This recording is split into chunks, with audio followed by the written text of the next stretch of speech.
Hi, thanks for listening to The Booking Club, the podcast that brings you today's leading authors and commentators from a table at their favourite places to eat and drink.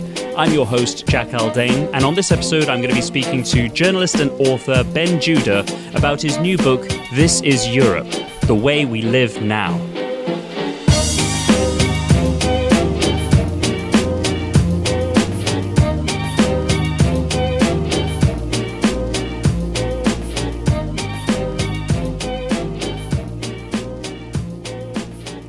Hi Ben, nice to meet you. Ben Judah, author of books that include Fragile Empire, This is London, and his latest book, This is Europe, out with Picador later on this month. We're sat in what actually turns out to be kind of a memorable place for us both. I believe I sat right there, I'm pointing to my right for the benefit of listeners, on my 21st birthday. And I doubt I'd have ever come back here had it not been for your suggestion that we meet here for this. So thanks very much for that. It's been a bit of a blast from the past. So tell us why you chose Abu Zard in Shepherd's Bush. Well, I kind of chose it because I'm actually from this part of London. I kind of grew up in Shepherd's Bush and my parents actually live really very close to here. So I come to these different Syrian restaurants and bakery shops all the time. And I thought that it would be a kind of nice place for this discussion because the book's about how Europe is transforming in front of our eyes. And I think this is a great place to have that as a conversation. It's really kind of true to a lot of the themes of the book, which are about, one of which is very important, is immigration. Perhaps you could take us through some of the things that you've enjoyed over the years, and maybe we can order those tonight. Yeah, well, I always order the same thing. I order the grilled meat and maybe have some hummus or some labneh. How have you been? I've been good. Well, it's sort of my third book, so it's sort of familiar phase. It's just about to come out, and I've started to do some interviews about it. And it's quite interesting. Like, once you write a book, what your mental relationship is in the writing and how it fits together and in the words. You've got to learn all over again how to talk about it, because that's not what I was doing. I was just writing it. So now I'm learning how to speak about it, how to kind of discuss the themes and talk about sort of what it means. It's a whole new sort of exercise. Has it always been that way every time you publish? Yes. I've been looking forward to talk about it actually for years. It's taken me a long time to write this book. It's not a sort of, 1 weekend in the Cotswolds, size 15 print, you're done kind of affair. It's taken me basically 5 years to do it. I started writing and reporting it in March 2018, and then I, click goodbye. Final sentences were changed on the PDF in March of this year. So that's 5 years. And one of the things I really enjoy about these kind of conversations is I'm really interested in what other people think about the book. It's fascinating to me what are other people's relationships with the characters and what they find interesting. And often I learn a lot about the book that I didn't even realise through these kind of conversations and through readers. So I love reading their comments and everything, what people say. Hopefully they like it. But even if they don't, it'll be interesting for me to sort of learn how to be a better writer. Ben, you're of Baghdadi Jewish descent. Yeah. You grew up in the Balkans. You were educated partly in France, partly in the UK. And your coverage as a journalist, as well as your literary work to date, surveys manifold changes across Eastern and Western Europe over the past 10 years or more. You're someone who has clearly kept pace with those changes, which suggests to me that you're quite good at letting go of ideas about what constitutes a culture or a place, and instead getting to the heart of what they are now, even as they're changing. Did that motivate you above all in writing This is Europe, or was it something else? Well, one of the other reasons I chose this restaurant is, as you said, I'm of kind of Baghdadi Jewish descent, and the Judah family's journey began in Baghdad in the 19th century, where they'd been for hundreds and hundreds of years. It went through India during the British colonial period and then ended up in the UK. So I grew up with lots of migration stories, sort of myths and tales in the family. And I was thinking from a very young age about sort of immigration and why my grandfather, who was a Baghdadi Jew, was different from my grandmother, who was a German Jewish Holocaust survivor, and what made them different, and what is the refugee experience, and what's it do to you if you kind of leave your country and your culture behind. So maybe a little bit of that made me want to do these series of books about what is really a kind of pan-European experience of immigration, movement, and sort of transnational kind of exchange, sometimes violent, sometimes driven by love, often beautiful, sometimes scary. The way that you've written this book, it surprised me. When I first heard about This Is Europe, I assumed that it was going to make some kind of argument. And I was pleasantly surprised to learn that it doesn't do that at all. For someone who engages a lot with political writing, this book has brought a stark but welcomely warm human dimension to the subject of Europe and its future. Had you always envisaged it as a series of interviews? Well, I'll tell you why the book came to be like this. Is I first thought I was going to write a book about France. I went to France. I spent months and months in France reporting a book, a very classic book with me as the sort of travel writer, narrator. And I absolutely hated it. I thought it was boring. I thought it was sort of arrogant. I didn't like this character of the travel writer that the narrator is. I didn't like how it kind of reduced the people I was meeting. Did you dislike you as the travel writer, or did you find that it was something about the very idea of the travel writer that just didn't agree with you? Well, I think it's a mixture of the two, but I don't think that that's really a very kind of appropriate way to write about Europe in the 21st century, because I think that travel writing, unfortunately, is a bit of a dead genre at the moment. And the problem is, why should a sort of British bloke travel around Europe sort of lecturing you on what he thinks about it and what you should think about it? And I don't like the way that in travel writing, even by the best and the finest travel writers, the people that they meet and interview always get sort of reduced to subjects or characters. You get a little snippet of them, and then they're judged positively or negatively by the travel writer. So what I wanted to do is just delete that figure of the travel writer, which is quite kind of, feels quite sort of old-fashioned now. It feels very sort of post-imperial, feels like it comes from another time, and try something new and different. So I read what I'd written, and I thought, I don't like this form. I want to just break the form and do something different. So I threw away 50,000 words and started again. How long by word count is the book as it's ended up? I'm trying to get a sense of how much you threw away. Like half. Lots of kind of writers that I really respect have kind of done that and then kind of encouraged me to do that. And I kind of read about it as well. Like some kind of great Russian writers just throwing manuscripts into the fire. And I thought, you've got to trust your gut. Like, at least in my life, all the mistakes that I've made are when I didn't trust my gut and I trusted that somebody else sort of knew better than me. So into the fire those pages went, and you decided that you were instead going to get in touch with people scattered throughout the European continent. And you wrote it throughout the pandemic too. Well, yeah, that had a really big impact on the form as well. I really committed to sort of write it, not just report it. Like, I'm going to do this thing at the start of the pandemic. And I was, at the time, like a lot of people, I was sort of locked away and I was reading the Decameron. So I was very influenced by this medieval book in which Boccaccio sort of gathers all these voices to tell tales of the plague in a castle. And I thought, wow, what an interesting format. It's a medieval format, but actually kind of feels very relevant to the way we live now, to gather all these people together in this book from all over Europe, all kinds of different classes and races and religions and genders and sexualities, and each of them is going to tell me and tell the reader what it's like to live now, what it's like to be in Europe now. So I was very influenced by that book. And I was also very influenced by, not really a book, it's more like a library of books or scrolls, by the Talmud. I'm kind of a very Jewish person, and the Talmud are these sort of holy books of the Jewish people.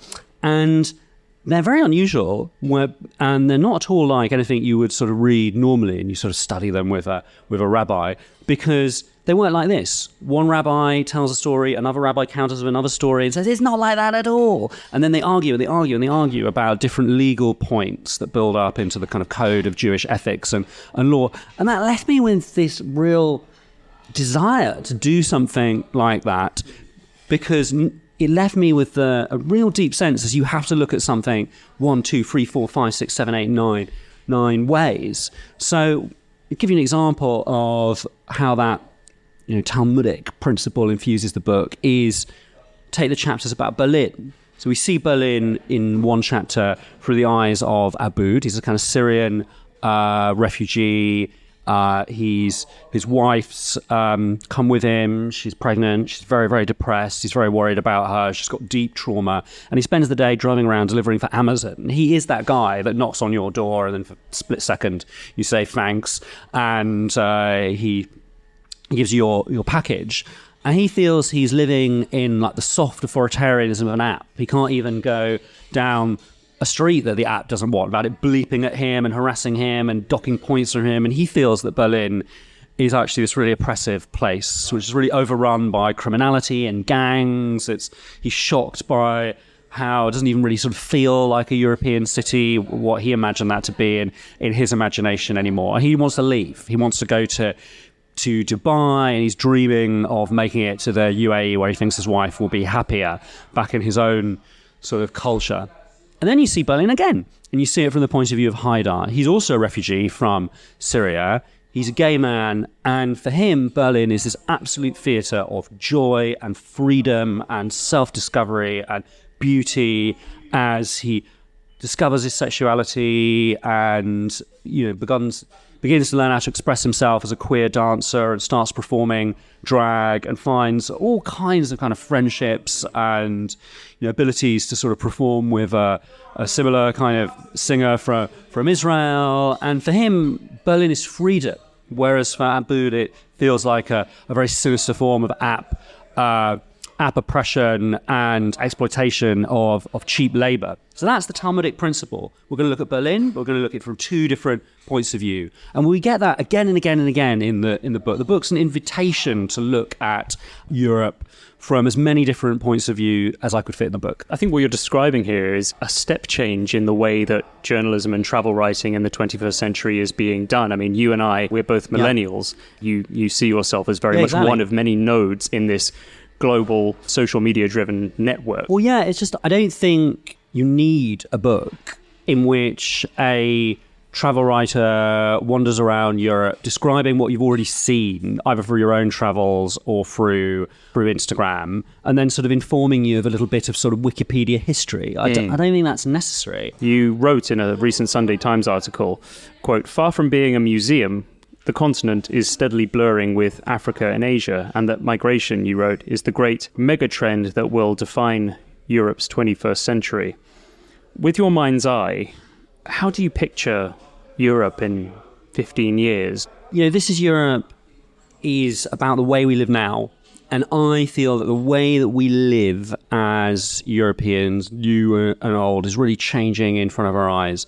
And that's really being affected by 5 trends. The first is immigration, enormous waves of immigration which are changing every city, big and small, in Europe, from Moscow all the way to Cork. The second is climate change, and one of the reasons that I invited a lot of these people to tell their stories in the book is that they were really at the front lines of climate change and climate breakdown. And I really felt reporting the book that angst across the continent, and a sense that the disaster was finally upon us was very much there. Second is climate change. The third is the incredible complexity of supply chains.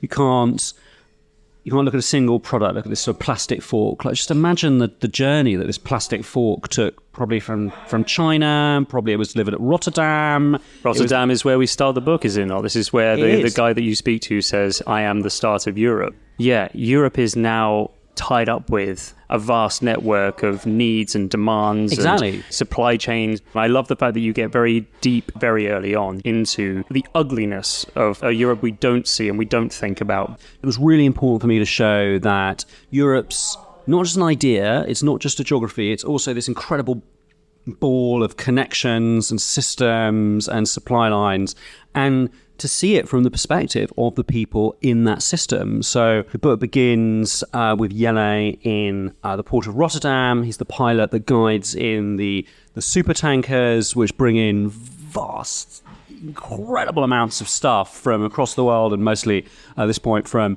Asia. Then we see that whole system from the point of view of Ionut, who's a Romanian truck driver who's endlessly crisscrossing Europe backwards and forwards. And what does it look like for him, and how's he experiencing Europe? That was really interesting for me. We go all the way to the Russian far north, and we see the continent from the eyes of a gas worker, really at the source, like constructing a new node in the great gas system which ties Europe together and occasionally drives it apart.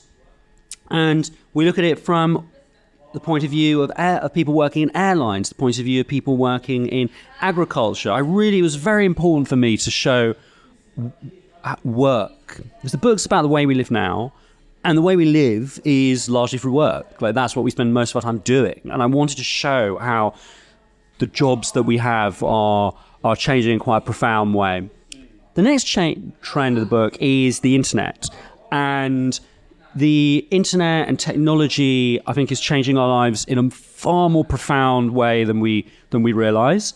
And something I noticed assembling this book along the arc of life is that the very nature of chance in people's lives was being affected by dating apps and algorithms and the ability to send sort of instant messages at any one time. There are a lot of love stories in the book, because love is such an important part of what life is. Love stories between the young, love stories between the old, the love of children. And the internet is everywhere. It's transforming every one of those interactions. So the internet's a big theme of the book, and how we live the internet in our everyday lives, and also the people behind the internet.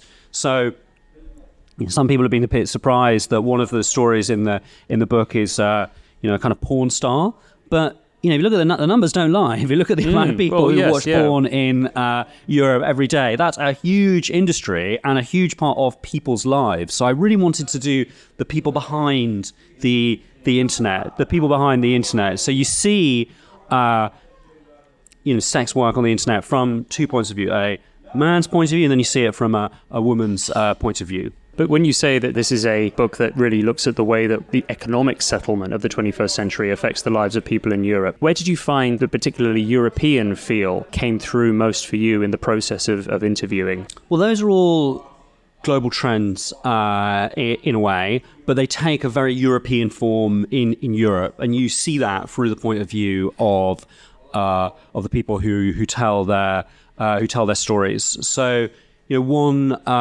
story I think really captures a lot of it is the story of David. And David leaves Lisbon. He's Portuguese. He's married to a Slovak woman. These sort of transnational marriages that are coming in modern Europe. That was kind of important to me to kind of document that. And he goes to a sort of dying Portuguese village in an attempt to sort of start a family there, and in his own small way revive that. So the thing that's very European about that is the way this, urban sort of online guy tries to go back into a very ancient, dying culture in this huge band of abandoned villages that goes from Bulgaria all the way through the sort of inland Mediterranean, all the way to Portugal. And it's about the challenges he faces, the challenges from climate change. He builds a house and it gets burnt down. And then the challenge of adaptation, in which he decides that the only way that we're going to stop the fires is if people start raising sheep like they used to. So he tries to become a shepherd. And the drama of the chapter is, can he learn from this very old peasant shepherd who kind of barely went to school, and when he was a young boy used to practically live in the mountains with the sheep, keeping them away from the wolves they once had. Can he learn? Can he actually learn the ways of his own ancestors of a few generations back, or will he fail? Will he not manage? So that's a very kind of European those are global trends taking a very kind of European form. How did you find and decide on the people that appear in this book?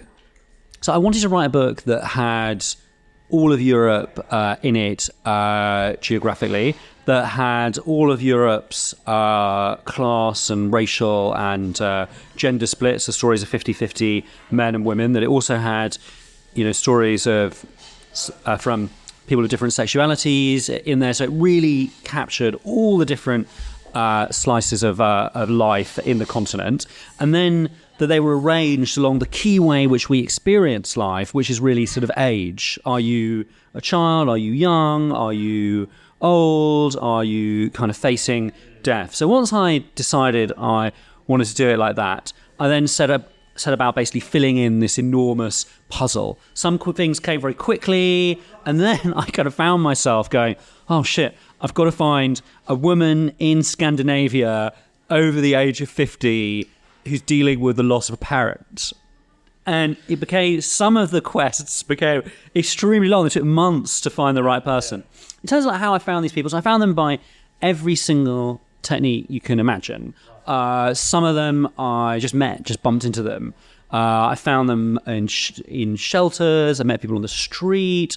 I found people on the internet, people through forums, people through friends. Other journalists recommended people to me. I found people in sort of local newspapers. And the rule was no politicians. We don't want, these are normal people. These are ordinary lives. And they all have something in common. And what they have in common is that they're all storytellers. They all believe that their story should be heard and should be out there and has something to say about Europe and the way we live now. So, the ambition was really to have everything European, but also everything human. And for there to be everything there is that makes up a human being on their journey through life. And I imagine that many of the older interviewees were best placed to give you a sense of Europe as it was. One of the things that really struck me was when I went to Burgundy. And Burgundy, what could be more European than a glass of white Burgundy? And I discovered that if you go into the churches, the French wine industry was started by the monks, and the monks used to take a record of when the vendange happened, when they kind of did the harvest, and it was pretty much the same date for centuries and centuries and centuries and centuries, going all the way back to some of the earliest records are from, shortly after Charlemagne. And now, over the last 15 years, it's gone completely out of whack. It's months different. And just watching how the winemakers were working showed me that this is a new Europe in terms of climate. The absolute struggle of growing, these grapes when it's too hot in spring, and so the vines grow too early, and then they get killed by the frost, and you lose the grapes. How to kind of fight off frosts that are coming at the wrong time of the year. Often what they're doing is putting enormous candles out between the vines, or they're beating smoke over them to protect them from the frost. And seeing it from that perspective, and also kind of listening to the real fear from the point of view of the kind of young men and women kind of working there, about having seen a peach that had come at the wrong time of year, or having seen a flower that had come when it shouldn't have, really gave me a sense of our natural world changing. One of the winemaker whose story is what that chapter's about. Like, he's a really interesting person because he's both the heir to an ancient, enracinated legacy. His family have been sort of wining the same earth since there were kings and queens in France. And through his family memory, he's seen the birds disappear, the nature progressively become a kind of monoculture, and now he's watching the very climate that gave us white Burgundy and that incredible taste disintegrate. Well, the food has just arrived. Here we have it. We have the fattoush, we have the tabouleh, and the hummus as well.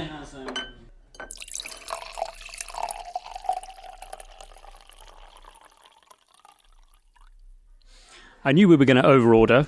I'm looking at the table now, and I'm seeing that we haven't quite demolished it, but it's looking in a compromised state from when it arrived. Oh, it's lovely. Yeah, did it bring back memories for you? I can't remember my 21st birthday. Oh well, I love kind of Levantine and Middle Eastern food. I've long kind of thought that if I had to be be told you only eat one kind of food for the rest of your life, I would pick this one. It's exactly what I want. Kind of grilled meats and kind of salads. It's refreshing, but there's also got something about it, and I could happily subsist off 11-time food for the rest of my life. To go back to what we were talking about before, in that Sunday Times article, on the subject of migration, you wrote, quote, "Centrist politicians such as Emmanuel Macron believe they can avoid such a stark choice, sustaining Europe's universalist heritage and policing the continent's frontiers through a clever balancing act. The fear is that the numbers will eventually overwhelm them, forcing politics into the binary position that I found in Briançon, where the sudden influx forced people to choose. This is why I felt, symbolically, the great fight over what Europe really is and will become had started there in the Alps, which is what you described earlier. You've met Macron several times. You've profiled him. You know a little bit about how his mind works. Does he really come across as somebody who is trying to avoid a hard choice? Well, Macron's very intellectual. He is really a sort of think tanker and a sort of analyst at heart. He loves trying to imagine and to see the future, and he thinks that political success comes from trying to combine the best bits of different political traditions in Europe, such as liberalism, socialism, and nationalism. So Macron's favourite words politically are en même temps, at the same time. So if you listen to his speeches, and this is by design, he'll always say things like, Europe has a universalist heritage, and it's very, very important that refugees are treated well, but at the same time, you can't have a democracy if you don't have borders and a clear line of where the polity begins and ends. So that's how Macron thinks. Is he one of the only true intellectual leaders we have in Europe at the moment? Certainly out of the big 5 or 6 European countries. Yeah, I think he's definitely the only one. With Macron, the key thing to kind of understand about him is that he wanted to be a novelist, he wanted to be a writer, didn't quite sort of have it in him before he became a politician. And he then studied under Paul Ricoeur, who is a kind of very important sort of philosopher of memory in France. And Paul Ricoeur is all about why do we choose to remember some things, such as the French Revolution, but we forget other things like the Albicingan Crusades, when a gigantic percentage of the population of southwestern France was exterminated in the name of the true faith by the sort of French kings and the French nobility from the north. Macron believes that memory really matters in Europe, and he believes that the key thing you need to understand about France as a society is that the French, on a psychological level, on an almost sort of Freudian level, deeply mourn losing their monarchy. And that France psychologically... Really? Yeah, this is what he thinks.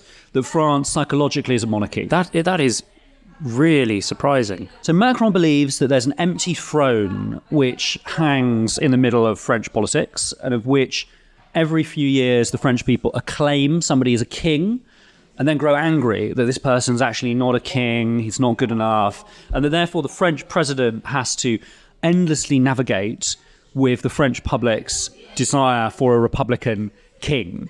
And that means if you go, well, I'm normal, like François Hollande, then they'll hate you, because that's not how a king behaves.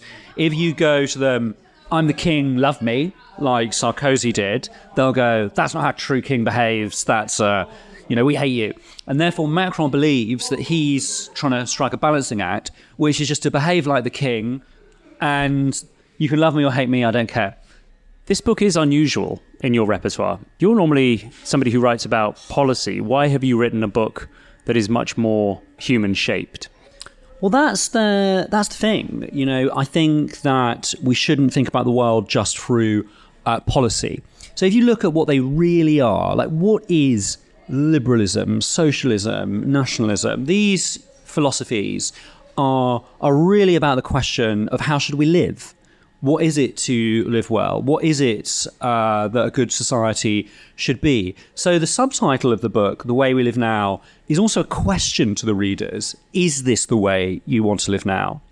And the idea was, through the lives of normal people on that arc of life, to show this is what life's like, transformed by the internet, by climate change, by supply chains, by immigration. It's asking that question, is this the society we want to live in?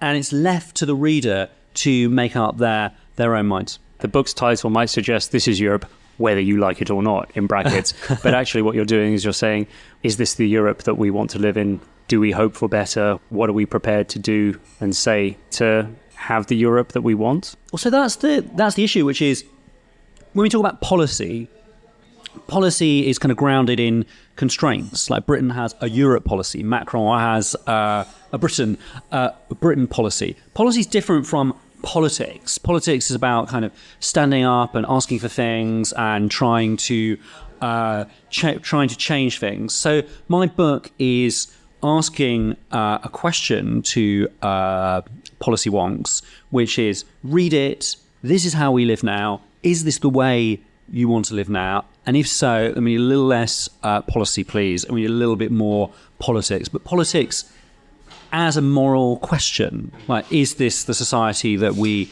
want to live in? I'm really enjoying reading this book, Ben. I also think that somewhere in there deserves to be a documentary. It is like a documentary. I want so much for this book to somehow be put into the Netflix machine and just come out as so many vignettes. I think that would be stunning. Thank you very much. Great. That was great.